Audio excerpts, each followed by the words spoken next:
మంచిదండి. మరొకసారి యేసుక్రీస్తు అతి పరిశుద్ధ నామంలో మీ అందరికీ నా హృదయపూర్వక వందనాలు చెల్లిస్తూ ఉన్నాను.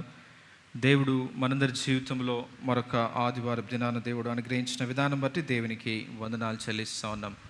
కనుక ఈ చివరి ఆదివారంన దేవుని వాక్యమును మనం కొద్ది నిమిషాలు ధ్యానం చేసుకుందాం. కనుక దేవుని సన్నిధిలోనికి మనం వచ్చినప్పుడు మనం ఖచ్చితంగా సంతోషంగా ఉండాలి. కనుక ఎటువంటి పరిస్థితి గుండా నీవు నేను నడుస్తున్నప్పటికీ ఆ క్రీస్తు ప్రేమను బట్టి, క్రీస్తు మన కొరకు ఏమి చేశాడో, ఆయన ఏమి చేయనై ఉన్నాడో వాటిని తలపోసినప్పుడు మన హృదయంలో సంతోషము ఖచ్చితంగా ఉండాలి. కనుక అందరూ సంతోషంగా ఉన్నారా? అందరూ సంతోషంగా ఉన్నట్లయితే సంతోషంగానే దేవుని వాక్యాన్ని మనము ధ్యానం చేసుకుందాం. పాస్టర్స్గా మా మీద ఒక భారం ఉన్నది. ఎందుకంటే వీబీఎస్ టైంలో మేము బయట కూర్చున్నప్పుడు వేడి ఎంత వస్తూ ఉన్నదో మేము చూస్తూ ఉన్నాం. ఇక్కడైతే కొంచెం చల్లగానే ఉంది, కానీ బయట కూర్చున్న వారు, వరండాలో కూర్చున్న వారికి కొంత వేడి ఉంటా ఉన్నది. కనుక దాని దృష్టిలో పెట్టుకొని మేము వాక్యము తగ్గించము, కానీ చెప్పాల్సింది ఖచ్చితంగా చెబుతాము, కానీ సమయం లోపలే ముగించడానికి ప్రయత్నం చేస్తాం. కనుక దయచేసి సమయం వైపు చూడకుండా, పాస్టర్ గారు ఎప్పుడు ముగిస్తాడా అని ఈ ఎండ వైపు చూడకుండా కొద్ది నిమిషాలు కేవలం దేవుని వాక్యం మీద మనము దృష్టి సారిద్దాం. కనుక కొద్ది నిమిషాలు మాత్రమే, కానీ ఆయనను ఖచ్చితంగా మనం అర్థం చేసుకోగలిగి ఈ స్థలం నుండి వెళ్ళగలిగితే దేవుడు గొప్ప కార్యాలు మన ద్వారా చేయగలడు. కనుక అపోస్తలుడైన పౌలు తిమోతికి రాస్తూ, యవన సేవకునికి రాస్తూ ఒక శ్రేష్టమైన సత్యము గురించి పాస్టర్ గారికి జ్ఞాపకం చేస్తూ ఉన్నాడు. కనుక దేవుణ్ణి ఎరిగిన ప్రజలు, దేవుని కొరకు జీవిస్తూ ఉన్న నీవు ఖచ్చితంగా దేవుడు ఎటువంటి వాడో నీ జీవితంలో నీవు ఖచ్చితంగా తెలుసుకొని ఉండాలి. కనుక ఈ దినాల్లో దేవుని గురించిన జ్ఞానము ఖచ్చితంగా ప్రతి విశ్వాసికి అవసరం. కనుక అంటే ఒక క్లాస్ రూమ్లో పొందుకునే జ్ఞానం గురించి ఆయన మాట్లాడడం లేదు. కనుక ఎక్కడో విన్న విషయాల గురించి ఆయన మాట్లాడడం లేదు. కానీ ఒకవేళ యెషయా గ్రంథము 53వ అధ్యాయంలో ఆయన జ్ఞాపకం చేసినట్టుగా ఆయన అనుభవపూర్వకముగా ప్రతి క్రైస్తవుడు దేవుణ్ణి కలిగి ఉండాలి, దేవుణ్ణి రుచి చూచి ఎరగాలి అన్న సత్యము ఈ దినము పౌలు తిమోతికి జ్ఞాపకం చేస్తూ ఉన్నాడు. కనుక ఒకవేళ దేవుని జ్ఞానము లేనప్పుడు నిజంగా చాలా అనర్థాలు మన జీవితంలో జరిగే అవకాశం ఉన్నది. కనుక ఒకవేళ జ్ఞానము లేనప్పుడు మనము అజ్ఞానముగా జీవించే అవకాశం ఉన్నది. జ్ఞానము లేనప్పుడు మనము నిజంగా సిద్ధపడడానికి ఎటువంటి ఆస్కారం ఉండదు. కనుక ఒకవేళ బైబిల్ గ్రంథంలో చెప్తున్న మాట ఏంటంటే, బూర ఊదినప్పుడు ఎవరు సిద్ధపడతారు కదా? బూర ఊదినప్పుడే ఎలాగూ సిద్ధపడాలో, ఎలాగూ మనము యుద్ధమునకు మనం సిద్ధపడాలో వారు తెలుసుకొని వారు సిద్ధపడుతూ ఉంటారు. కనుక అజ్ఞానము మనిషిని నిజంగా అంధకారంలోనికి నెట్టివేస్తూ ఉంటుంది. కనుక భారతదేశంలో కూడా ఇంతకు ముందుకు నిజంగా చాలా అజ్ఞానములో మన ప్రజలు, మనందరం కూడా ఉండేవారు. కానీ దేవుని యొక్క సువార్త ప్రకాశము మన జీవితాల్లో నిజంగా అది వెలిసినప్పుడు ఖచ్చితంగా అనేకులు జ్ఞానంలోనికి నడిపించబడ్డారు, క్రీస్తు జ్ఞానంలోనికి నడిపించబడ్డారు. కనుక తద్వారా ఈ లోకంలో ఉన్న సోషల్ ఈవిల్స్ అన్నిటినీ కూడా మన పితరులు వారు జయించి నిజ జ్ఞాన మార్గంలో వారు నడవడానికి ఇష్టపడ్డారు.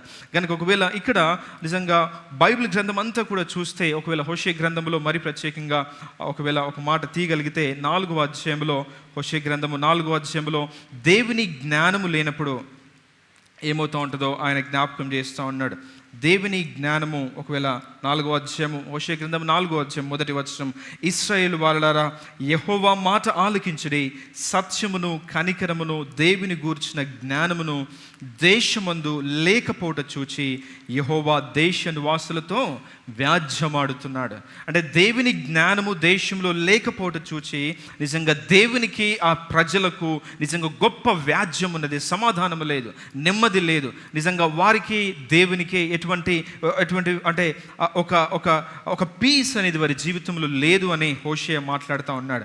కనుక కింది వచనంలో ఇంకా 5వ వచనంలోనికి ఆయన మాట్లాడుతూ, కాబట్టి పగలు నీవు కూలదువో, రాత్రి నీతో కూడా ప్రవక్తకులను నీ తల్లిని నేను నాశనము చేతును అని చెప్తూ 6వ వచనములో నా జనులు జ్ఞానము లేని వారై నశించుచున్నారు అని చెప్తా ఉన్నాడు. కనుక ఒకవేళ నా ప్రజలే కనుక జ్ఞానము కలిగి జీవించినట్లయితే నిజంగా బహుశా వారు చేస్తున్నది తప్పని తెలుసుకుని నా మార్గముల వైపు బహుశా వారు తిరుగుదిరేమో. కానీ నా ప్రజలు జ్ఞానమును లెస్ అయిన జ్ఞానమును వారు ఏం చేస్తూ ఉన్నారంటే తృణీకరిస్తూ ఉన్నారు. నా ప్రజలలో బొత్తిగా జ్ఞానము లేదు, అందుకే వారు నాశనమునకు గురవుతూ ఉన్నారు అన్న కన్సర్న్ దేవుడు ఆ హోషేయ ప్రవక్త ద్వారా ఆయన జ్ఞాపకం చేస్తూ ఉన్నారు. ఒకవేళ యెషయా గ్రంథములో కూడా 5వ అధ్యాయంలో ఇదే మాట, జ్ఞానము లేకుండా ఒకవేళ నీవు నేను ఉన్నట్లయితే జరిగే ఆ మాట ఏంటిదో ఆయన జ్ఞాపకం చేస్తున్నాడు. యెషయా గ్రంథం 5వ అధ్యాయంలో 13వ వచనము 5:13 కావున నా ప్రజలు జ్ఞానము లేకయే చెరపట్టబడిపోవచ్చున్నారు, వారిలో ఘనులైన వారు నిరాహారులుగానున్నారు, సామాన్యులు దప్పి చేత జ్వరపీడితులు అగుదురు అని చెప్తా ఉన్నాడు.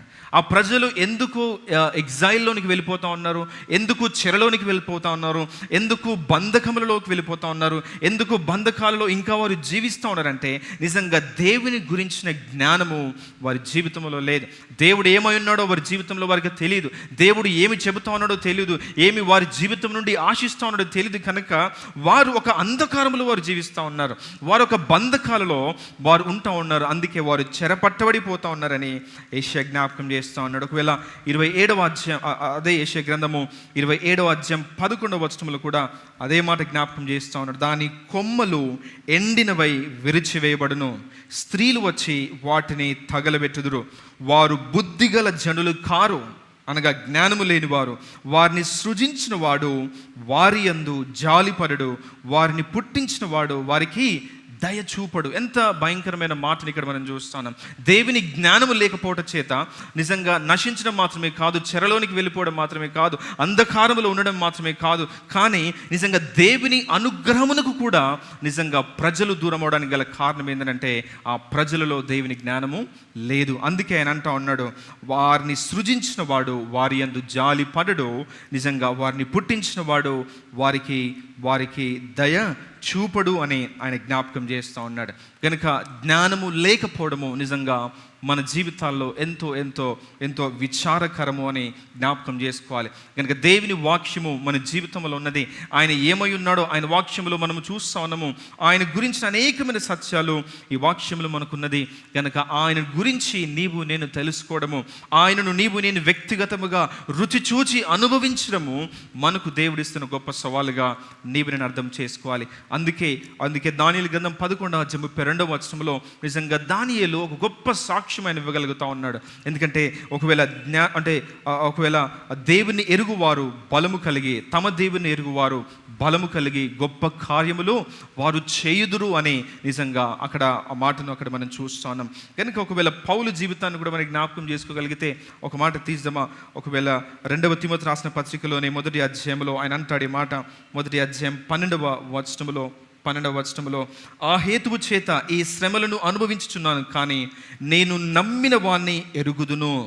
I know whom I am believing, గనుక నేను సిగ్గుపడను. నేను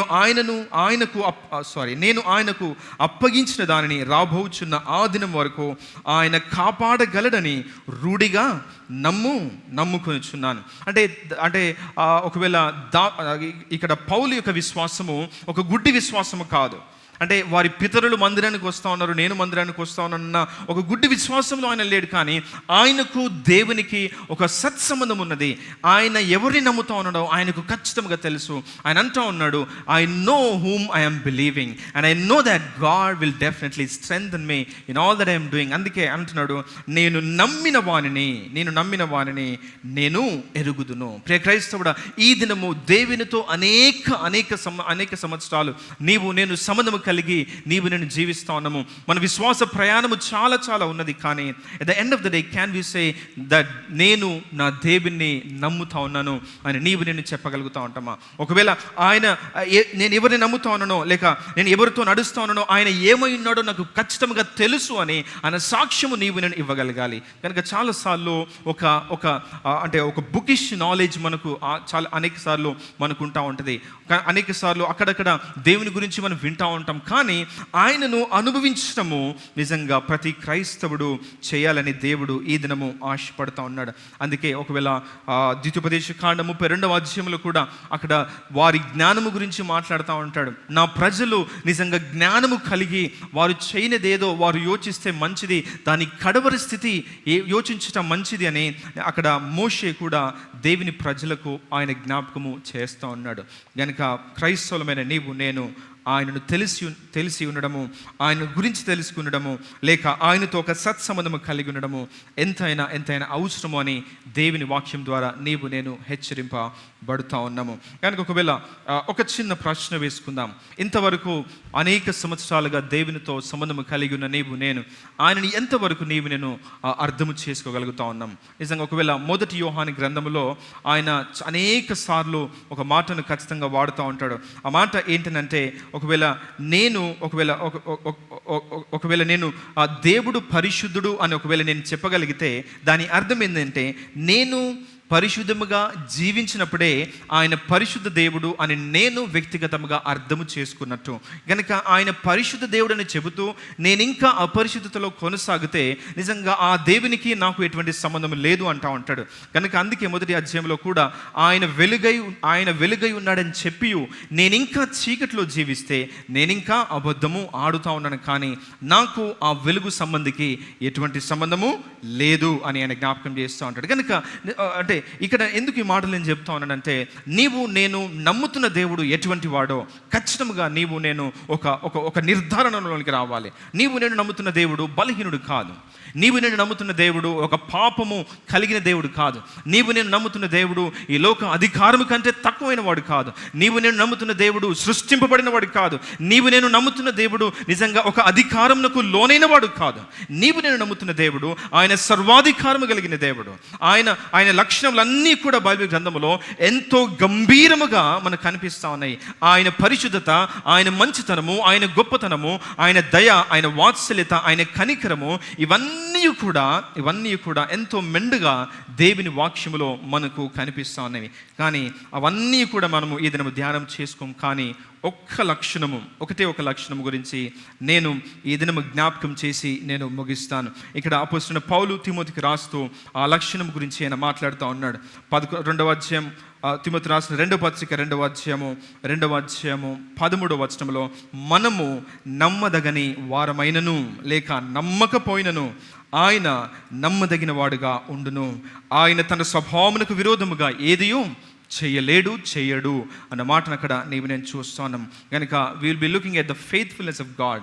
దేవుని యొక్క విశ్వాస్యత గురించి, దేవుని యొక్క నమ్మకత్వం గురించి కొద్ది నిమిషాలు నేను ధ్యానము చేసుకుందాం. ఒకసారి ఆలోచించేయండి. దేవుని యొక్క విశ్వాస్యత గురించి నేను ఎంత ఆలోచన చేసినా, ఎంత ధ్యానం చేసినా చాలా చాలా తక్కువే. ఎందుకంటే నేను ఒక బైబిల్ గ్రంథంలో ఆ మొదటి పేజీ నుండి కూడా దేవుని యొక్క విశ్వాస్యత ఎంతో ఎంతో ఎంతో మనకు కనిపిస్తూ ఉన్నది. ఒకవేళ ఆదాము హవ్వలను దేవుడు తయారు చేసినప్పుడు, నిజంగా ఆదాము హవ్వలను బహుశా వారు పాపము చేసినప్పుడు దేవుడు వారిద్దరిని చంపకుండా దేవుడు ఏం చేశాడంటే వారికి ఒక అవకాశం ఇచ్చి ఏం చేశాడు, వారికి ఒక వాగ్దానము దయచేసి వారిని ఆ తోట నుండి ఆయన బయటికి పంపించిన వాడుగా మనం చూస్తున్నాం. దేవుని యొక్క విశ్వాస్యత అక్కడ మనకు కనిపిస్తూ ఉన్నది. ఒకవేళ ఆదామును చంపినట్లయితే ఈ దినము నీవు నేను కూడా అందరం కూడా ఆదాము ద్వారానే, ఆదాములోనే మనం చచ్చిపోయి ఉండేవారము. కానీ ఆయన కృపచేత ఆయన ఏం చేశాడంటే చంపక ఆయన వెలివేశాడు. కనుక ఆయన వెలివేతలో కూడా ఎంత విశ్వసనీయత ఉన్నదో ఈ దినము నీవు నేను జ్ఞాపకం చేసుకోవాలి. కనుక ఒకవేళ నోవా విషయంలో ఆలోచన చేసినట్లయితే ఇంకా అనేకమైన జీవితాలలో, మోషే జీవితంలో, యెహోషువ జీవితంలో దేవుని యొక్క విశ్వాస్యత ఎంతో ఎంతో మెండుగా కనిపిస్తూ ఉన్నది. కనుక చాలాసార్లు ఈ లోకంలో జరుగుతున్న అనేకమైన కార్యాలను బట్టి నీవు నేను ప్రభావితము చెందుతూ వీటిని తెలుసుకొని మనము దిగ్భ్రాంతికి లోనవుతూ నిజంగా దేవుడు ఏమై ఉన్నాడో, నిజంగా మన గురించి ఆయన ఏమి చేయగలడో అనేక సార్లు మనం మర్చిపోతా ఉన్నాం.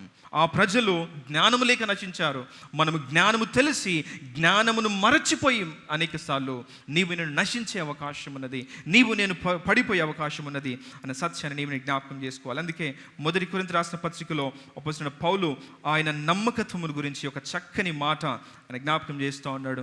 1 కొరింథీ రాసిన పత్రిక 1వ అధ్యాయంలోనే మొదటి అధ్యాయము 9వ వచనంలో ఆ మాట నేను జ్ఞాపకం చేస్తాను. మొదటి కొరింథీయులకు రాసిన పత్రిక మొదటి అధ్యాయం 9వ వచనము, మన ప్రభు అయిన యేసుక్రీస్తు అను తన కుమారుని సహవాసమునకు మిమ్మును పిలిచిన దేవుడు నమ్మదగినవాడు. మన పిలుపులో దేవుడు నమ్మదగినవాడు. ఒకసారి మనం ఆలోచన చేసుకోగలిగితే నిజంగా దేవుడు ఇక్కడ నిజంగా ఇశ్రాయేలు ప్రజలను పిలిచాడు ఒక ప్రత్యేకమైన జనాంగంగా ఉండడానికి. తర్వాత క్రైస్తవులమైన నిన్ను నన్ను ఆయన ఏం చేశాడంటే తన కుమారునితో ఒక సహవాసము కలిగి ఉన్నటకు ఆయన నిన్ను నన్ను ఆ చీకటిలో నుండి ఆశ్చర్యకరమైన తన వెలుగులోనికి ఆయన నిన్ను నన్ను ఆయన నడిపించాడు, ఆయన పిలిచాడు. ఆయన పిలిచి ఇప్పుడు అంటున్న మాట ఏంటంటే ఆయన పిలుపు నిజంగా మన జీవితం ఎడల అది నమ్మదగినది, అది నమ్మదగినది.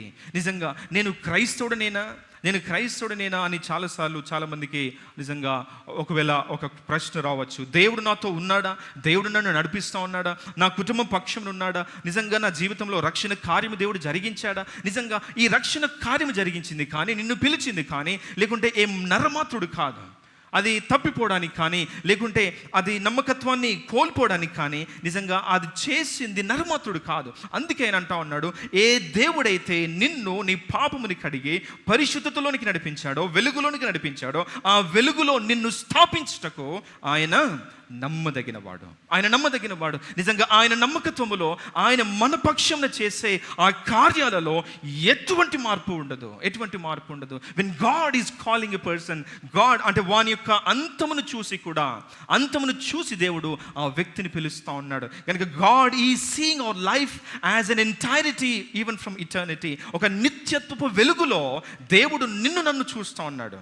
నిన్ను నన్ను చూసి నిన్ను నన్ను ప్రేమించి ఆయన ఏం చేస్తూ ఉన్నాడంటే ఆయన నిన్ను నన్ను ఆ చీకటిలో నుండి, అంధకారములో నుండి, నిజంగా ఈ లోకములో నుండి నిన్ను నన్ను ఆయన పిలిచిన దేవుడు. కనుక పిలిచిన ఆ దేవుడు ఆయన నమ్మదగిన వాడు అని చెప్తా ఉన్నాడు. అందుకే మొదటి యోహానులో కూడా ఈ పిలుపు గురించి ఆయన ఇంకొక మాట కూడా మాట్లాడతాం. మొదటి యోహాను రాసిన పత్రిక మొదటి అధ్యాయం 9వ వచనం, మన పాపములు మనం ఒప్పుకొని ఎడల ఆయన నమ్మదగిన వాడును నీతిమంతుడు గనక ఆయన మన పాపములు క్షమించి సమస్త దుర్నీతి నుండి మనలను పవిత్రులుగా చేయును. ఏ వ్యక్తి అయితే ప్రభువా నేను పాపిని, దయచేసి నన్ను క్షమించు, నీవు నా రక్షకుడవు అని నోరారా వారు మనస్ఫూర్తిగా దేవుని సన్నిధిలో యేసుక్రీస్తు నామమును ఒప్పుకున్న వారిని అయితే ఖచ్చితంగా వాడెన్నడూ కూడా నశింపడు అన్న సత్యాన్ని నేను జ్ఞాపకం చేసుకోవాలి. అందుకే 103వ కీర్తనలో ఆయన నేను మన పాపములు ఒప్పుకున్నప్పుడు ఆయన చేస్తున్న కార్యం ఏంటంటే నీకు నా పాపమునకు మన పాపమునకు ఆయన నిజంగా ఎంతో అగాధమును ఆయన తయారు చేస్తాడు. God is determining to himself that he would never remember our sins. That is a new covenant. నూతన నిబంధన యొక్క గొప్పతనం ఏంటంటే మన పాపములను ఆయన ఇకను జ్ఞాపకము చేసుకొనడు ఆయన చెప్తా ఉన్నాడు. ఆయన నమ్మదగిన వాడు. మన పాపమును బట్టి ఆయన మరలా నన్ను శిక్షించే అవకాశం లేదు, ఆస్కారము కూడా లేదు. ఎందుకంటే ఆయన నిజంగా నీవలే నా వలే మాట మార్చుటకు ఆయన నరమాత్రుడు కాదు. మన పాపమును క్షమించిన దేవుడు నమ్మదగిన వాడు. మన పాపమును కడుగుతున్న దేవుడు నమ్మదగిన వాడు. మన పిలుపును నిజంగా మన జీవితంలో నిశ్చయముగా చేసే దేవుడు కూడా ఆయన నమ్మదగిన వాడు అన్న సత్యాన్ని నేను జ్ఞాపకం చేసుకోవాలి. తెస్సలోనిక సంఘానికి కూడా ఇదే సత్యాన్ని నిజంగా పౌలు రాస్తూ ఆయన జ్ఞాపకం చేస్తున్న మాటకు మాట చూడండి. 2వ తెస్సలోనిక రాసిన పత్రిక 3వ అధ్యాయము 3వ వచనములో కూడా, అయితే ప్రభువు నమ్మదగిన వాడు, ఆయన మిమ్మును స్థిరపరిచి దుష్టత్వము నుండి కాపాడును. ఒకవేళ ఈ మాట వినగానే నాకు పేతురు జీవితం జ్ఞాపకం వచ్చింది. పేతురు జీవితంలో నిజంగా దుష్టుడు మిమ్మల్ని అడుగుతూ ఉన్నాడు. Satan is asking you so that he may sift you అని నిజంగా యేసుక్రీస్తు అంటా ఉన్నాడు. మిమ్మల్ని జల్లెడ పట్టుటకు లేకుంటే మిమ్మల్ని అల్లకల్లోలము చేయుటకు, మిమ్మల్ని నశింప చేయుటకు సాతాను ఎప్పుడు కూడా నా వెంట ఉండి నన్ను అడుగుతా ఉన్నాడు, మీ ప్రాణములను మీ ఆత్మలను అడుగుతా ఉన్నాడు. కానీ నేను ఒప్పలేదు. కానీ నేను మీ కొరకు ప్రార్థన చేస్తా ఉన్నానని అక్కడ యేసుక్రీస్తు పేతురుకు ఒక అభయమునిస్తా ఉన్నాడు. యేసుక్రీస్తు నందు విశ్వాసమించిన నీవు నేను నిజంగా ఏ విషయము చేత నేను సిగ్గుపరచబడము. బహుశా ఈ విశ్వాసమును బట్టి బహుశా మన వర్క్ ప్లేస్లో కానీ మన కుటుంబంలో కానీ అనేకులు మనం వెలివేయవచ్చు, అనేకులు మనల్ని అనేకమైన మాటలు అనవచ్చు, ఈ లోకము నిజంగా మనల్ని నిందించవచ్చు, హింసించవచ్చు, మనం అనేకమైన నానా రకాల మాటలు అనవచ్చు. కానీ at the end of the day దేవుని సన్నిధిలో నేను తలదించుకునే అవకాశము ఆస్కారము లేనే లేదు అన్న సత్యాన్ని నేను రూఢిపరచుకోవాలి. యేసు క్రీస్తునందు ఉన్న వారికి ఏ శిక్ష విధి లేదు అంటే లేదు, అంతే. యేసుక్రీస్తు ఎంత నమ్మదగిన వాడు, ఆయన వాక్యము కూడా అంత నమ్మదగినది. ఆ వాక్యాన్ని నీవు నేను అంతగా నమ్మి విశ్వాసముతో నీవు నేను ముందుకు కొనసాగాలి. అందుకే పౌలు నిజంగా ఈ తెస్సలోనిక సంఘానికి రాస్తూ అంటున్న మాట ఏంటంటే, ప్రభువు నమ్మదగిన వాడు, మేము నమ్మదగిన వారం కావు అని ఆయన చెప్పడం లేదు, కానీ ప్రభువు నమ్మదగిన వాడు. ఆయన మిమ్మల్ని స్థిరపరుస్తాడు, దుష్టత్వము నుండి ఆయన మిమ్మల్ని తప్పిస్తాడు, దుష్టుల చేతుల నుండి ఆయన విడిపిస్తాడని నిజంగా ఆయన వాగ్దానాలు ఎన్నో కూడా బైబిల్ గ్రంథంలో ఉన్నవి. ఆ వాగ్దానాలన్నీ కూడా నెరవేర్చుటకు ఆయన నమ్మదగిన వాడు. పిలిచిన దేవుడు, ఆశ్చర్యకరమైన ఆ వెలుగులోనికి నడిపించిన దేవుడు, నిన్ను నన్ను ఆ వెలుగులో స్థిరపరచుటకు, నిన్ను నన్ను ఆ వెలుగులో జీవించుటకు, ఆ వెలుగును బట్టి ఈ లోకంలో ప్రకాశించుటకు, ఆ వెలుగును జీవిస్తూ ఉన్నప్పుడు వస్తున్న అనేక శోధనలు, దుష్టు నుండి వస్తున్న శోధనలను మనం తప్పించుకున్నటకు, జయించుటకు నిజంగా శక్తిని చేకూర్చే దేవుడు కూడా ఆయనే అన్న సత్యాన్ని నీవు నేను రూఢిపరచుకోవాలి. ఒకవేళ ఇర్మియా యొక్క జీవితాన్ని మనం పరిశీలన చేసినట్లయితే ఆయన పిలుపు ఎంతో ఎంతో ప్రత్యేకమైనది.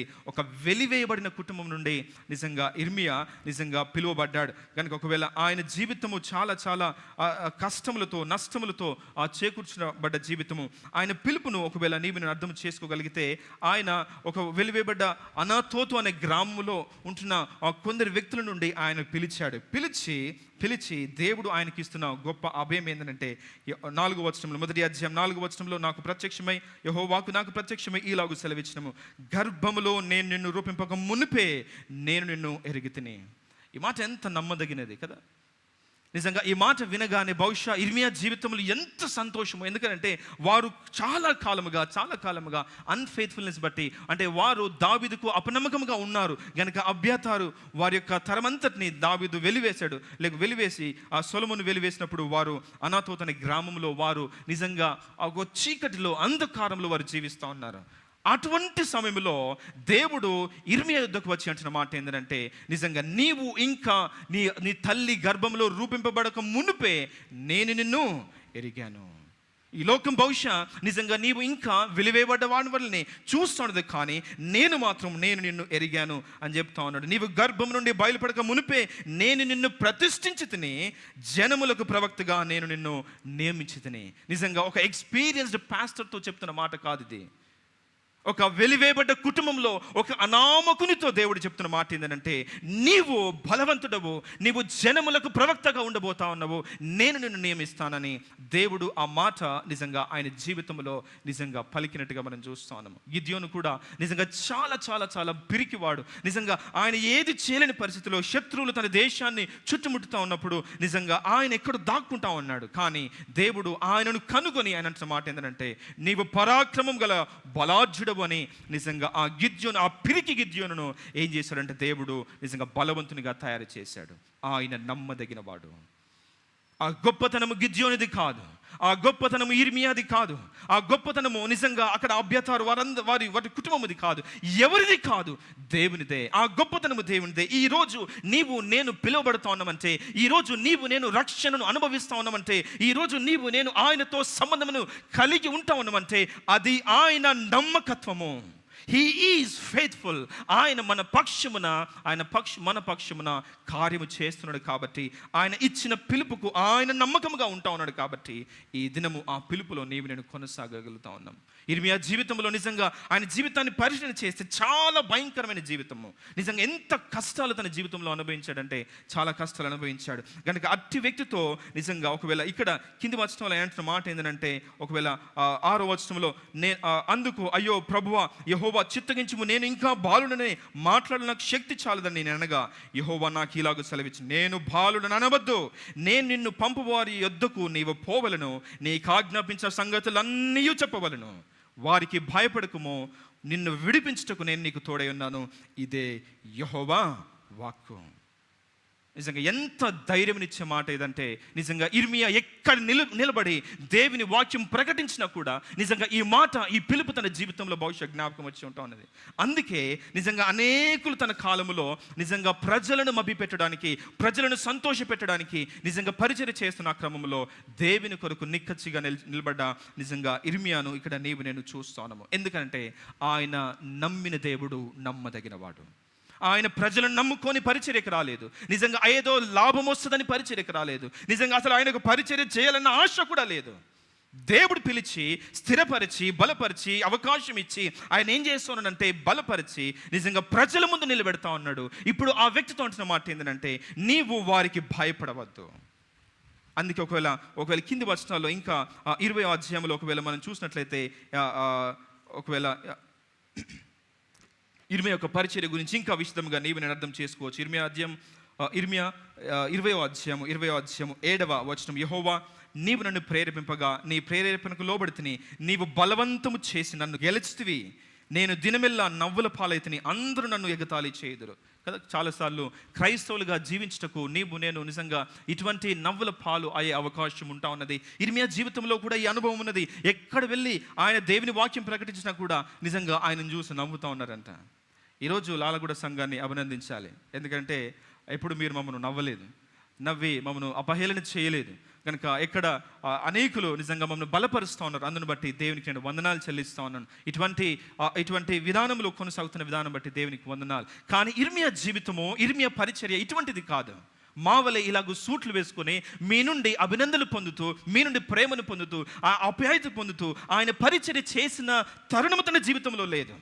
దేవుని కొరకు నిలబడుతూ ఉన్నాడు, దేవుని వాక్యం ప్రకటిస్తూ ఉన్నాడు. కానీ దేవుని ప్రజలు ఏం చేస్తూ ఉన్నారంటే ఆయనని ఎగతాళి చేస్తూ ఉన్నారు, ఆయన మీద అపనిందలు వేస్తూ ఉన్నారు. ఆయన ఇటువంటి వాడు అటువంటి వాడని నిజంగా చెప్పుడు మాటలు చెప్తా ఉన్నారు. నిజంగా ఆయన పిలుపుని జ్ఞాపకం చేస్తున్నప్పుడు, ప్రభువా ఇదేం పిలుపయ్యా, నేను ఎక్కడికి వెళ్ళినా అందరూ నవ్వులు పాలు చేస్తా ఉన్నాను. అందుకే ఆ మాట మరలా చదవండి, అందరూ నన్ను ఎగతాళి చేయదు, ఏలైనగా నేను మాట్లాడినప్పుడెల్లా బలాత్కారం జరుగుతున్నది, దోపుడు జరుగుతున్నది అని ఎలుగెత్తి చాటింపవలసి వచ్చెను.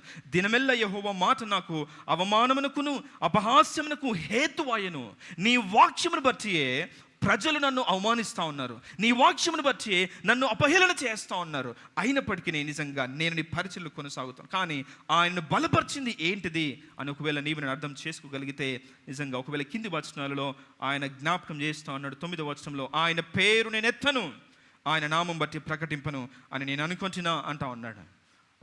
ఒక తీర్మానానికి వచ్చేసి, ప్రభువా ఇదంతా కాదు, నీ పిలుపు బాగానే ఉన్నది, నిజంగా నీ కొరకు జీవించడం బాగానే ఉన్నది, కానీ ఆ నామం బట్టి నిన్ను బయటికి వెళ్ళి ప్రకటించినప్పుడు అందరూ నన్ను ఏం చేస్తానంటే ఎగతాళి చేస్తూ ఉన్నారు. నేను ఒక తీర్మానానికి వచ్చేసాను, ఇక నీ నామం పేరిట నేను ప్రకటింపను. ప్రకటిస్తే ప్రాబ్లం, ప్రకటించకపోతే మంచిదే కదా, అందరి దృష్టిలోనే మంచిగా ఉంటాను కదా అని ఒక తీర్మానము చేసుకున్నాడు. కానీ ఆయన జీవితంలో దేవుని యొక్క పిలుపు, దేవుని వాక్యము ఆయనను ఏం చేస్తున్నదంటే ఆయన హృదయాన్ని పిండి వేస్తూ ఉన్నది. అదే 9వ వచనంలో ఆయన అంటున్న మాట చూడండి, ఆయన పేరు నేను ఎత్తును, ఆయన నామం బట్టి నేను ప్రకటింపను అని నేను అనుకుంటున్నా, అది నా హృదయంలో అగ్ని వలె మండుచు నా ఎముకలలోనే మోయబడినట్టున్నది, నేను ఓర్చి విసికి ఉన్నాను, చెప్పక మానలేదు. అది ఎంత కష్టమైనా కూడా ఆ సువార్తను, దేవుని వాక్యమును ఆయన ప్రకటింపక మానలేదు అని ఆయన సాక్ష్యం ఇస్తా ఉన్నాడు. ఎందుకు? ఆయన బలం ఏంటిది? అక్కడ ఉన్న రాజులను ఆయన మంచి చేసుకున్నాడా? రాజులకు లంచం ఇచ్చి నేను ఏం చెప్పినా కూడా మిమ్మల్ని నన్ను పర్సిక్యూట్ చేయొద్దని వారితో ఒక మంచి ర్యాపో మెయింటైన్ చేశాడా? ఏది కాదు. ఈ లోకంలో ఆయన ధైర్యం అసలు ఈ లోకం కాదు. ఆయన నమ్మిన దేవుడు నమ్మదగినవాడు, నన్ను పిలిచిన దేవుడు నమ్మదగినవాడు, ఆయన నన్ను నడిపిస్తాడు, నన్ను పిలిచిన దేవుడు ఆయన నిలబెట్టగలడు, నన్ను పిలిచిన దేవుడు ఆయన చేసిన వాగ్దానాలను నెరవేర్చగలడు అని ఆ విశ్వాసము ఈ ప్రజల మీద పెట్టలేదు, ఆ రాజు మీద పెట్టలేదు, అక్కడ ప్రధాన యాజకుల మీద పెట్టలేదు, ఎవ్వరి మీద పెట్టలేదు. కానీ ఆ ప్రభు వైపు చూడడం ఆయన ప్రారంభించాడు. ప్రభువా నీవే చెప్పావు కదా, నువ్వు భయపడవద్దని చెప్పావు, నేను భయపడకుండా సువార్తను ప్రకటిస్తా ఉన్నాను, నా జీవితం ఏమైపోయినా పర్వాలేదు, నిజంగా నీవే చూసుకుంటావని ఆయన ఏం చేశాడంటే విశ్వాసముతో పరిచర్యలో ఆయన ముందుకు కొనసాగాడు. క్రైస్తవుడా, ఈ దినము నీవు నేను నిజంగా నమ్ముతున్న దేవుడు, నిన్ను నన్ను పిలిచిన ఆ దేవుడు నమ్మదగిన వాడు. ఎటువంటి క్లిష్ట పరిస్థితుల్లోనైనా కూడా ఆయన నీ పక్షమున నా పక్షమున ఆయన ఉంటాడు. నిజంగా ఆయన చేసిన వాగ్దానము ఆయన ఖచ్చితంగా నెరవేరుస్తాడు. అందుకే ఈ వ్యక్తి అదే ఇశ్రాయేలు దేశంలో ఆయన ఎన్ని సంవత్సరాలు పరిచర్య చేశాడు. ఒకవేళ మొదటి అధ్యాయంలో మనం చూడవచ్చు, అక్కడ ఇంచుమించు మొదటి అధ్యాయము మొదటి వచనములోనే, బెన్యామీను దేశమందలి అనాతోతులో కాపురమున్న యాజకులలో ఒకడై హిల్కియా కుమారుడైన ఇర్మియా వాక్యములు, ఆమోసు కుమారుడైన యేషయా యూదాకు రాజై ఉండగా అతని ఏలుబడి 13వ సంవత్సరమున యెహోవాకు ఇర్మియాకు ప్రత్యక్షమాయెను. మరియు అక్కడ 3వ వచనంలో ఒకవేళ చూస్తే, మరియు యోషియా కుమారుడు యెహోయాకీము యూదాకు రాజు అయి ఉండగాను, యోషియా కుమారుడు సిద్కియా యూదాకు రాజు అయి ఉండగాను అతని ఏలుబడి 11వ సంవత్సరం వరకు, అనగా ఆ సంవత్సరం 5వ నెలలో యెరూషలేము చెరదీసుకుని పోబడు వరకును ఆ వాక్కు ప్రత్యక్షమగు చుండెను. ఎంత గొప్ప ధన్యత కదా. ఆయన ఇంచుమించు ఆ లెక్కలన్నీ కూడా ఒకవేళ మనం వేస్తే 40 సంవత్సరాలు ఆ పరిచర్య ఆయన జరిగించినట్టుగా మనం చూస్తాం. క్లిష్ట పరిస్థితిలో 40 సంవత్సరాలు దేవుని వాక్యం కొరకు నిలబడ్డాడు. ఆయన ధైర్యం ఏంటిది? దేవుడే. ఎందుకంటే ఆయన ఎవరిని నమ్ముతా ఉన్నాడో ఆయనకు ఖచ్చితంగా తెలుసు. ఎవరు ఆయన పిలిచారో ఆయనకు తెలుసు.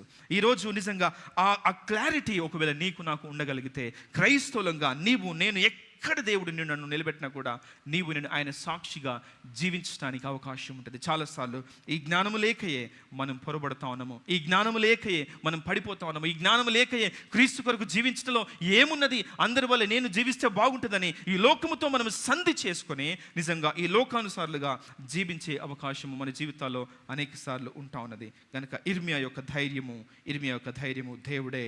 ఎందుకంటే ఆయన నమ్మదగిన వాడు. కనుక ఇదే ఇర్మియా ఒకవేళ విలాప వాక్యములు కూడా ఈయన రాశాడు. ఇంకో రెండవ సత్యంని జ్ఞాపకం చేస్తూ ఉన్నాను. ఆయన ఏ విషయాల్లో మనకు నమ్మదగిన వాడు? మొట్టమొదటిగా మన పిలుపు విషయంలో దేవుడు నమ్మదగినవాడు. ఏ పిలుపు దేవుడు నీ జీవితంలో ఇచ్చాడో ఒకవేళ నిజంగా ఆ పిలుపును ఖచ్చితంగా నీవు జ్ఞాపకం చేసుకోగలిగితే ఆ పిలుపును మన జీవితంలో నెరవేర్చుటకు ఆయన నమ్మదగిన వాడన్న సత్యాన్ని మనం జ్ఞాపకం చేసుకోవాలి. ఇర్మియా విలాప వాక్యములు 3వ అధ్యాయం 22వ వచనం, యెహోవా కృపగలవాడు, ఆయన వాత్సల్యత ఎడదగక నిలుచున్నది గనక మనము నిర్మూలము కాకున్న వారము.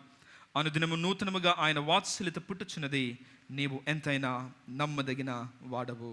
నిజంగా ఇర్మియా ఈ మాట ఎందుకు చెప్పగలుగుతా ఉన్నాడు? ఈ మాట నిజంగా ఆయన ఒక మంచి స్థానంలో ఉంటూ ఆయన చెప్తున్న మాట కాదు. ఆయన ఏ రీతిగా చెప్తా ఉన్నాడంటే, చుట్టూ యెరూషలేము అంతా కూడా అన్య రాజుల చేత అది పట్టబడి యెరూషలేములో ఇట్ ఈజ్ ఇన్ రబుల్, అంతా కూడా కూల్చివేయబడ్డాయి. మందిరము కానీ, అక్కడున్న గోడలు కానీ, అక్కడున్న బిల్డింగ్స్ కానీ అందరూ కూడా, అక్కడున్న వారందరూ కూడా చెరకు కొనిపోబడ్డారు. ఆ దేశంలో పనికి మాలిన వారు మాత్రమే ఉన్నారట. బైబిల్ చెప్తున్న మాట అది, నేను చెప్తున్న మాట కాదు.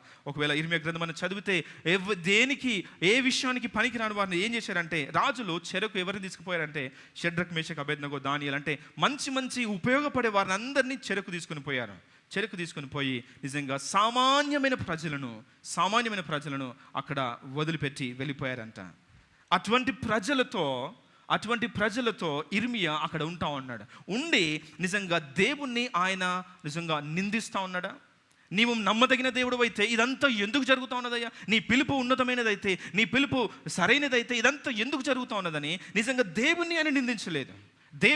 దేవుని మీద ఆయన అనుమానం పెట్టుకోలేదు. కానీ ఆయన ఏం చేస్తున్నాడంటే, దేవుడు ఏమై ఉన్నాడో ఆయన ఖచ్చితంగా తెలుసు కనుక ఆయన నమ్మదగిన సత్వాన్ని బట్టి దేవుని ఆయన స్తుతిస్తూ ఉన్నాడు అన్న సత్యాన్ని నేను జ్ఞాపకం చేసుకోవాలి. ఒకవేళ ఈ 3వ అధ్యాయం మొదటి నుండి అంతా కూడా మనం చదివితే కొన్ని మాటలు మనకు అక్కడ జ్ఞాపకం వస్తూ ఉంటాయి. ఒకవేళ 16వ వచనం నుండి నేను చదువుతాను చూడండి. రాళ్ల చేత నా పండ్లు ఊడగొట్టెను, బుగ్గిలో నన్ను పొర్లించెను, నెమ్మదికి నాకును ఆయన బహుదూరము చేసి ఉన్నాడు, మేలు ఎట్టిదో నేను మరచి ఉన్నాను, నాకు బలమూడిగను అనుకుంటుని, యెహోవా యందు నాకు ఇక ఆశలు లేవనుకుంటుని, నా శ్రమను నా దురవస్థను నేను త్రాగిన మాచిపత్రిని చేదును జ్ఞాపకము చేసుకుని ఎడదెగగా నా ఆత్మ వాటిని జ్ఞాపకము చేసుకొని నాలో కృంగి ఉన్నది, అది నీకింకను జ్ఞాపకం ఉన్నది కదా, నేను దీని జ్ఞాపకం చేసుకొనగా నాకు ఆశ పుట్టుచున్నది. వీటన్నిటి మధ్యలో ఇటువంటి కష్ట సమయాలలో నిజంగా ఆయన నమ్మింది ఏంటంటే, ఈ శ్రమలో కూడా నా దేవుడు నమ్మదగినవాడు. ఇటువంటి కష్టతరమైన పరిస్థితుల్లో కూడా నా దేవుడు నమ్మదగిన వాడే. నిజంగా ఒకప్పుడు ఉన్నతమైన స్థానంలో పెట్టి నన్ను పరిచయలో వాడుకున్నాడు, అప్పుడు నమ్మదగిన వాడే. ఇప్పుడు మా అవిధేయతను బట్టి మా ప్రజలను చెరకు తీసుకుని పోయాడు. ఇక్కడ పనికి వాళ్ళ వారితో మాత్రమే నేనున్నాను. ఈ దేశంలో నిజంగా ముందుకు వెళ్ళడానికి ఎటువంటి ఆస్కారం లేదు. అందుకే తర్వాత వారు ఐగుప్తుకు ప్రయాణమై వారు వెళ్ళిపోతారు. అక్కడ ఏమి చేయడానికి వారికి ఆస్కారం లేదు కనుక ఆ ప్రజలను పట్టుకుని ఇర్మియా ఏ విశ్వాసం చెప్తున్నాడంటే, నేను ఒకటి జ్ఞాపకం చేసుకుంటా ఉన్నాను, అది నేను జ్ఞాపకం చేసుకున్నప్పుడు నాకు ధైర్యం వస్తూ ఉన్నది అని చెబుతూ, నేను దీన్ని జ్ఞాపకం చేసుకునగా నాకు ఆశ పుట్టుచున్నది. ఆ ఆశ ఏంటంటే నెబుకద్నెజరు వస్తాడు, మాకేదో సహాయం చేస్తాడని కాదు. ఐగుప్తు దేశం నుండి ఎవరో ఒక రాజు వస్తాడు, మాకేదో సహాయం చేస్తాడు, మా ప్రజలందరినీ వారు నిజంగా వారు దత్తత తీసుకొని వారికి ఆశ్రయం కల్పిస్తారన్న ఆశ ఇర్మియా జీవితంలో లేదు. ఆయన ఆశ ఇంకొకటి ఉన్నది. ఆశ ఏంటంటే యెహోవా కృపగలవాడు, యెహోవా కృపగలవాడు, నా ప్రజలు నశించిపోయి వారు నిజంగా చెరగపోయినా కూడా మరలా వారిని తీసుకురాగల సమర్థుడు ఆయనే. నా దేవుడు నిజంగా నాకు అన్యాయం చేయటం అసాధ్యము. నా జీవితంలో దేవుడు అన్యాయము చేయలేదు, మా ప్రజలకు అన్యాయము చేయలేదు.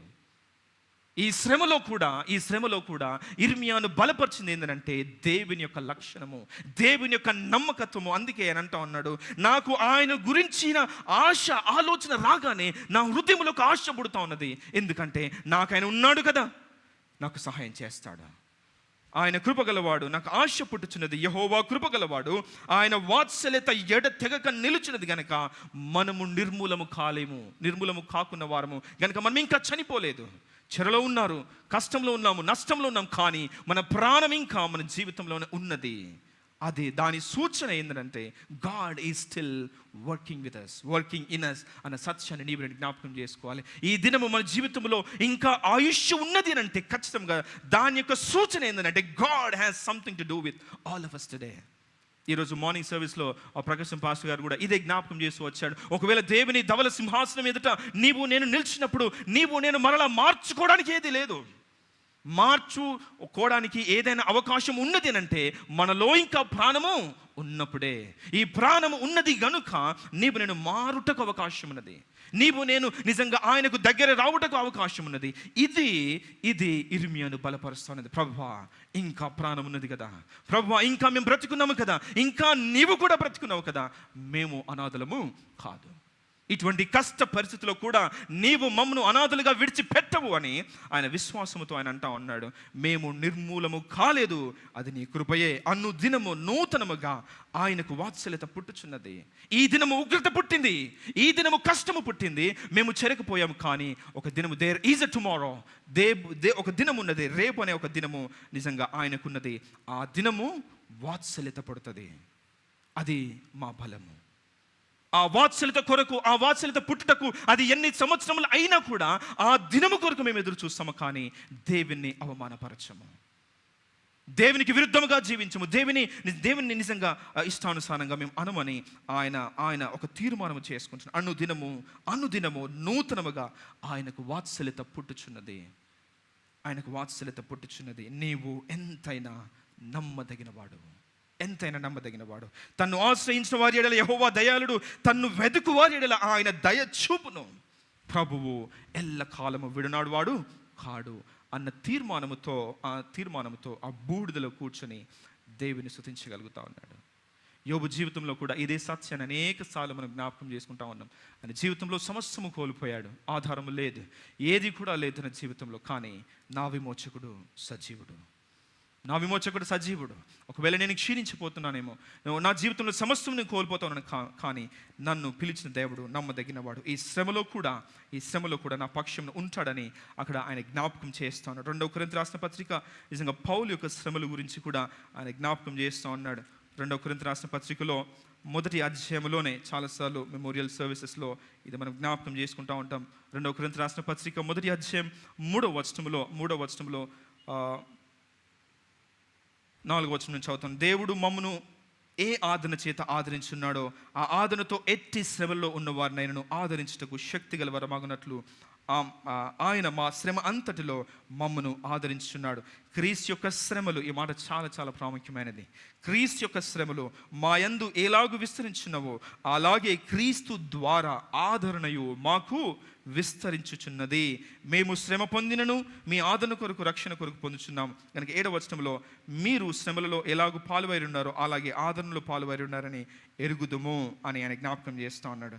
ఒకవేళ 8వ వచనంలో వారి శ్రమల గురించి ఆయన జ్ఞాపకం చేస్తూ ఆయన అంటున్న మాట ఏంటంటే, ఆసియాలో మాకు తటస్థించిన శ్రమల గురించి మీకు తెలియకుండా మాకు ఇష్టం లేదు. అదేమనగా మేము బ్రతుకుమన్న నమ్మకం లేక ఉండునట్లుగా మా శక్తికి మించిన అత్యధిక భారం వలన మేము కృంగిపోతుమే. మరియు మృతులను లేపు దేవుని అందే గాని మాయందు మేము నమ్మిక ఉంచకుండునట్లు మరణమగుదుమను నిశ్చయము మా మట్టుకు మాకు కలిగి ఉండెను. ఆయన అతి గొప్ప మరణము నుండి మమ్మును తప్పించెను, ఇక ముందుకును తప్పించును. ఈ మాట బండ గుర్తుగా ప్రతి క్రైస్తవుడు పెట్టుకోవాలి. ఆయన ఇస్తున్న మాట ఏంటంటే, మేము ఆసియాలో ఉన్నప్పుడు చాలా భయంకరమైన శ్రమల గుండా మేము వెళ్ళిపోయాం. అసలు రేపును మేము చూస్తామన్న ఆశ కూడా మన జీవితంలో లేకుండే. నిజంగా మేము అసలు చనిపోతామన్న ఆశ ఖచ్చితంగా మా జీవితంలో మేము కృంగిపోయామని ఆయన చెప్తా ఉన్నాడు. కానీ నిజంగా అట్టి మరణము నుండి కూడా దేవుడు ఏం చేశాడు? మమ్మను తప్పించాడు. ఆయన అంటున్న మాట ఏంటంటే, ఇక ముందును ఆయన తప్పించగల సమర్థుడు. The lord has preserved us and he is going to preserve us even in the future అని జ్ఞాపకం చేస్తాను. ఈ దినము నిజంగా భారత క్రైస్తవులుగా ఎంత దిగ్భ్రాంతి కదా, ఎంత బాధపడుతూ ఉన్నామంటే, రానున్న 5 సంవత్సరాలలో, రానున్న 10 సంవత్సరాలలో మన భవిష్యత్తు ఏమైనదో అని ఎన్నోసార్లు దేవుని సన్నిధిలో గోజాడుతూ ఉన్నాము. నిన్ను పిలిచిన దేవుడు బలహీనుడు కాదు. నిన్ను పిలిచిన దేవుడు అపనమ్మకస్తుడు కాదు. నిన్ను పిలిచిన దేవుడు ఈ లోకంలో ఉన్న అధికారుల కంటే తక్కువ వాడు కాదు. He is faithful. ఆయన నమ్మదగినవాడు. పౌలు జీవితాన్ని జ్ఞాపకం చేసుకునండి.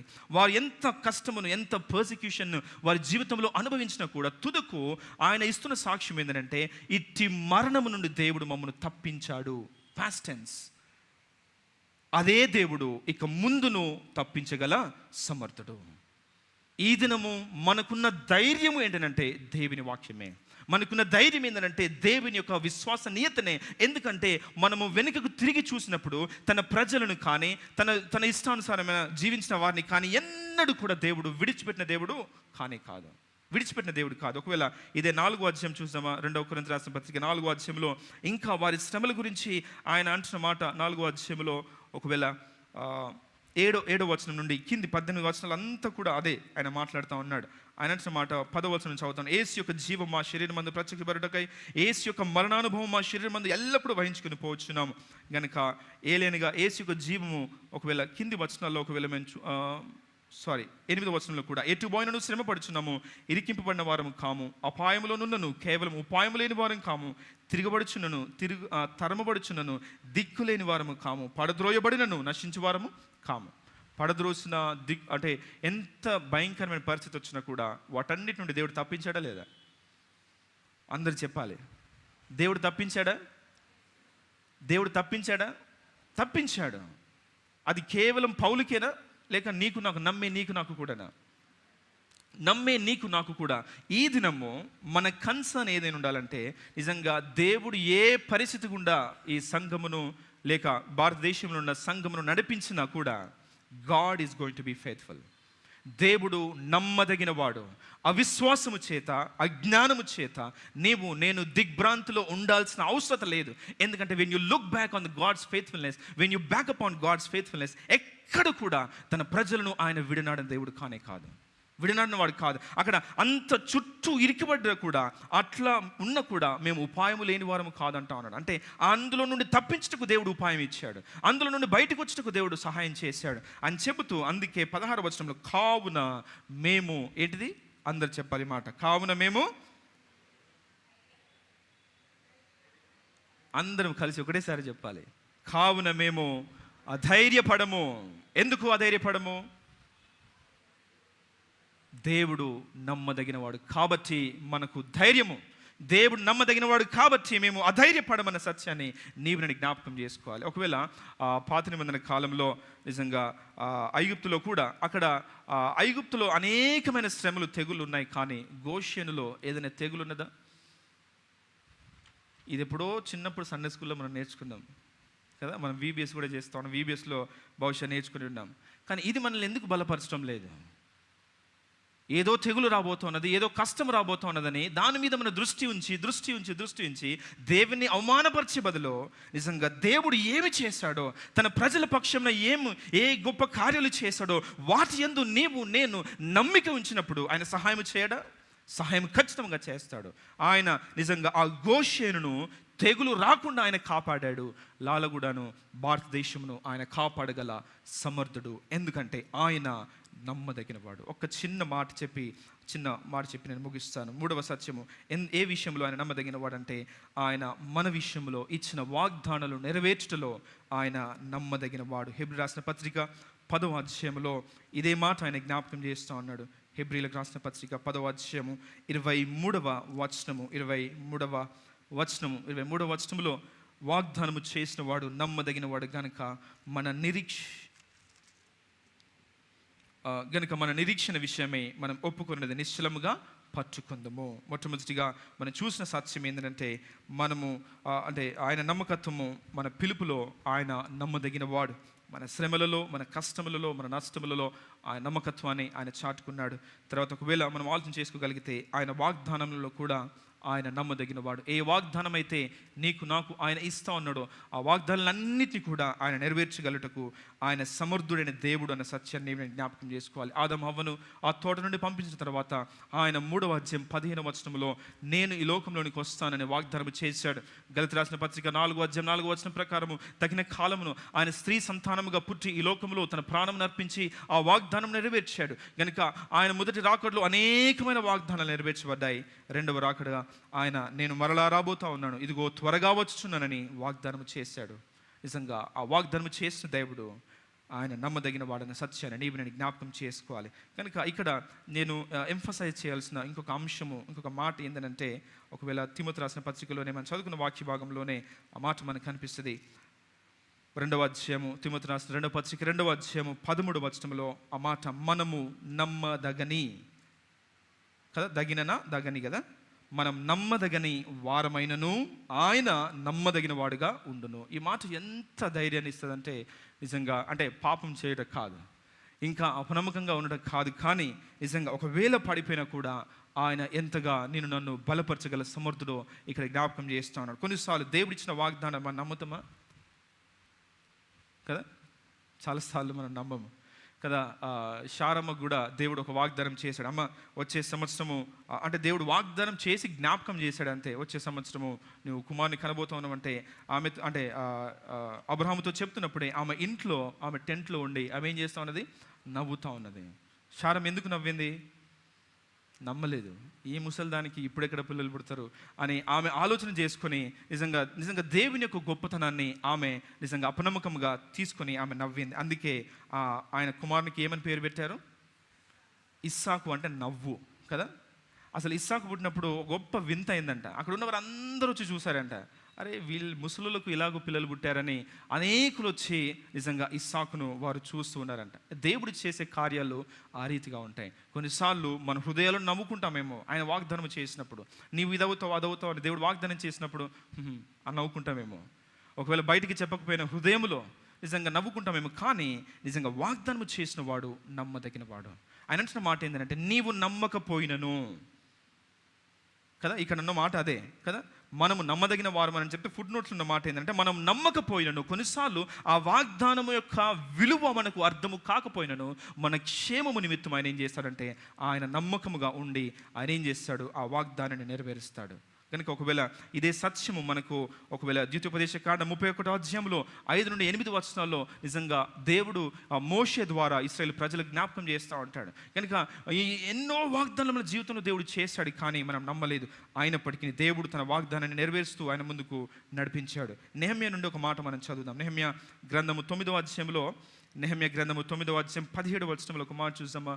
9వ అధ్యాయం 17వ వచనంలో, వారు విధేయులగుటకు మనస్సు లేని వారై తమ మధ్య నీవు చేసిన అద్భుతములను జ్ఞాపకము చేసి కొనక తమ మనస్సును కఠినపరచుకొని తాముండి వచ్చిన దాస్యపు దేశమునకు తిరిగి వెళ్ళుటకు ఒక అధికారిని కోరుకొని నీ మీద తిరుగుబాటు చేసిరి. కానీ దేవుడు చూడండి ఎటువంటి వాడు, అయితే నీవు క్షమించుటకు సిద్ధమైన దేవుడవును, దయావాత్సల్యత గలవాడవను, దీర్ఘశాంతమును బహుకృపయు గలవాడవై ఉండి వారిని విసర్జింపలేదు. అది దేవుని యొక్క గొప్పతనం. మన నమ్మకత్వాన్ని బట్టి దేవుడు మెసులుకుంటే నిజంగా అసలు వాస్తవంగా ఒక దినం మన జీవితంలో మనము జీవించలేము. ఆయన నమ్మదగిన వాడు కాబట్టే ఒక దినాన్ని మన జీవితంలో నీవు నేను చూస్తూ ఉన్నాము. కొన్నిసార్లు దేవుడు మన ప్రార్థనలు అంగీకరించకపోతేనే మంచిది కదా.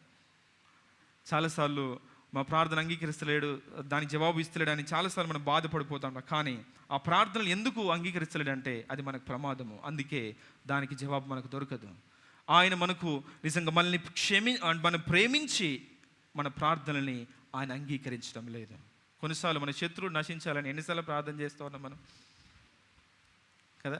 ఒకవేళ ఇటువంటి ప్రార్థనలు దేవుడు అంగీకరిస్తే మనకు ఇంకొక వ్యక్తి శత్రువు కావచ్చు, కానీ మనము ఇంకొక వ్యక్తి కూడా శత్రువులం కావచ్చు. ఆ వ్యక్తి ప్రార్థన చేస్తే మన పరిస్థితి ఏం కావాలి? అందుకే ఆయన నమ్మదగిన వాడు. మనము అపనమ్మకముగా ఉన్నప్పటికీ దేవుడు మనల్ని క్షమించి ఆయన మనల్ని నడిపిస్తూ ఉన్నాడు. అంత గొప్ప దేవుణ్ణి ఈ దినం నీవు నేను కలిగి ఉన్నాం కనుక ఆయన యొక్క నమ్మకత్వము ఎంతో గొప్పది. ఎంత మాట్లాడుకున్నా కూడా అది సరిపోదు. ప్రతి పేజ్లో దేవుని యొక్క నమ్మకత్వమును నీవు నేను చూడగలుగుతూ ఉంటాం. కనుక నిజంగా అతి దేవుని కలిగిన నీవు నేను ఎటువంటి దాన్ని బట్టి మనం అధైర్యపడి దేవుని కొరకు నిజంగా విశ్వాసముతో మనం ముందుకు కొనసాగుదాం. దేవుడి ఇట్టి కృప మెండుగా మనందరికీ దయచేసి ఆయన యొక్క విశ్వసనీయతను ప్రతినిత్యం మనమందరం కూడా అనుభవించదుము గాక. ప్రార్థన చేసుకుందాం. పరిశుద్ధుడానికి వందనాలు. సర్వోన్నతుడా, సర్వాధికారి, నీకు స్తోత్రాలు చెల్లిస్తాను తండ్రి. నీవు గొప్ప దేవుడువు, మహోన్నతుడవు తండ్రి. నీవు నమ్మదగిన వాడువు కనుక ప్రభా మేము ఇంకను బ్రతికే ఉన్నాము కనుక నీ నమ్మకత్వను బట్టి నీకే స్తోత్రాలు. నీ కొరకు జీవించటకు సహాయం చేసి బలపరిచి మీరు మమ్మల్ని ముందుకు నడిపించవలసింది కోరుతూ యేసు క్రీస్తు పరిశుద్ధ నామములో అడిగి వేడుకొంచున్నాము తండ్రి. ఆమేన్.